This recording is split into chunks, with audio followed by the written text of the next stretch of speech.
Assalamualaikum warahmatullahi wabarakatuh. Kami dari kelompok 4 akan menyampaikan hasil kerja kita, yaitu dengan judul Screening Kesehatan Ayam Berbasis Citra Feses. Dan anggota kelompok kita yaitu adalah yang pertama Syakira Farah Salsabila dengan NIM A11 2024 15594. Yang kedua ada Damia Balkis dengan NIM A11 2024 15803. Yang kedua ada Aiska Zahra Nailani dengan NIM A11 2024 16014. Dan yang terakhir saya sendiri Dia Safira Mulyandaru dengan NIM A11 2024 16069.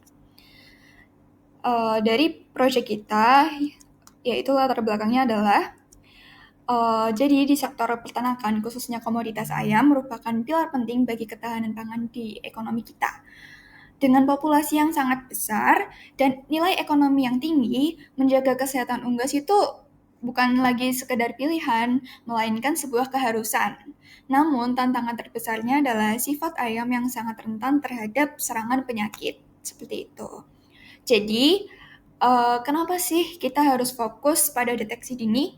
Jadi, berdasarkan panduan dari World Organization for Animal Health, deteksi dini dan surveillance adalah kunci utama untuk mencegah penyebaran wabah secara luas.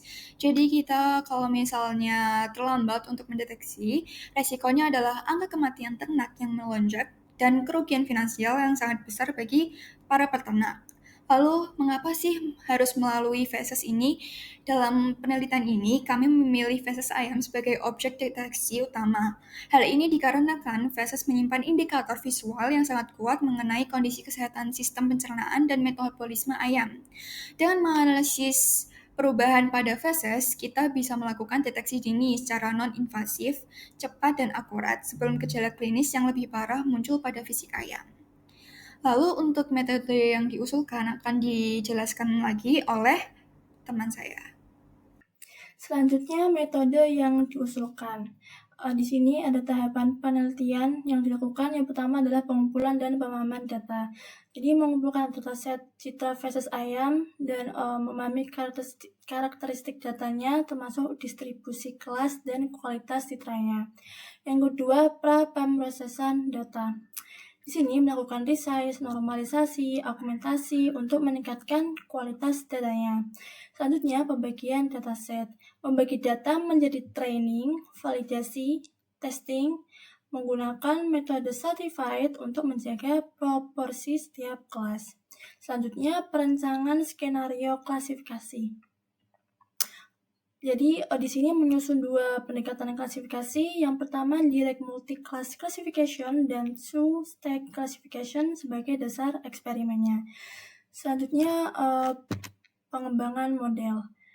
Jadi mengimplementasikan model MobileNet V2 dan EfficientNet B0 berbasis transfer learning untuk masing-masing klasifikasi. Selanjutnya pelatihan dan tuning model. Jadi melatih model itu menggunakan data latih seperti learning rate, batch size, jumlah epoch, optimizer, serta penggunaan early stopping. Pemilihan konfigurasinya itu berdasarkan performa pada data validasi untuk memperoleh model yang stabil dan mengurangi risiko overfitting. Selanjutnya, evaluasi model. Mengevaluasi model itu menggunakan akurasi, precision, recall, F1 score, dan conversion matrix. Di evaluasinya itu secara keseluruhan dan per kelas dengan penekanan pada kelas minoritas khususnya penyakit Newcastle. Lalu dilakukan analisis juga kesalahan klasifikasi untuk mengetahui pola kesalahan model tiap kelas. Selanjutnya analisis interpretabilitas. Itu menganalisis model terbaik menggunakan grade CAM itu untuk mengetahui area citra yang berkontribusi terhadap prediksinya. Lalu selanjutnya implementasi sistem. Itu mengembangkan prototipe sistem berbasis web menggunakan Streamlit itu untuk mendukung proses screening awal secara praktis.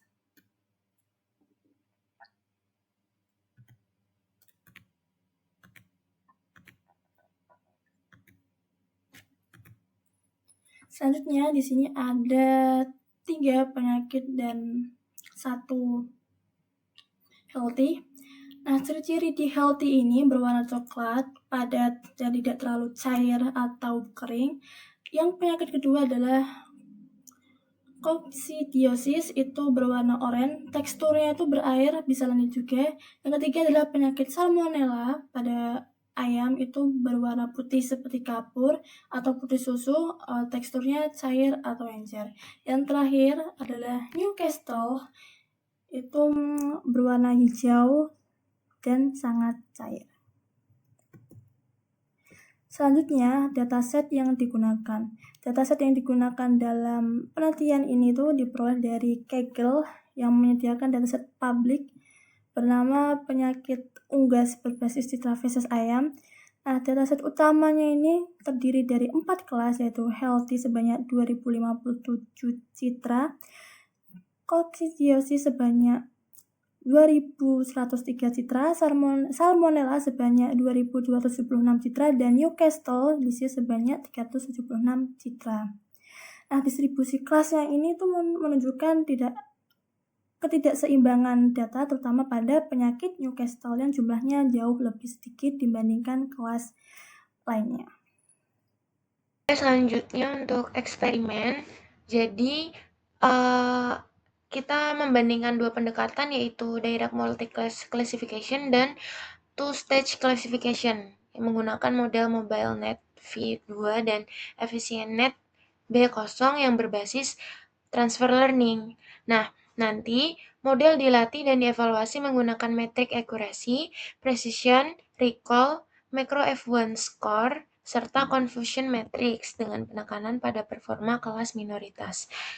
Lalu selain itu, kita menganalisis interpretabilitas menggunakan GradeCam untuk memahami area citra yang berkontribusi terhadap prediksi model. Jadi hasil eksperimen nanti digunakan untuk menentukan model terbaik yang selanjutnya diimplementasikan dalam sistem berbasis web guna mendukung proses screening awal kondisi kesehatan ayam.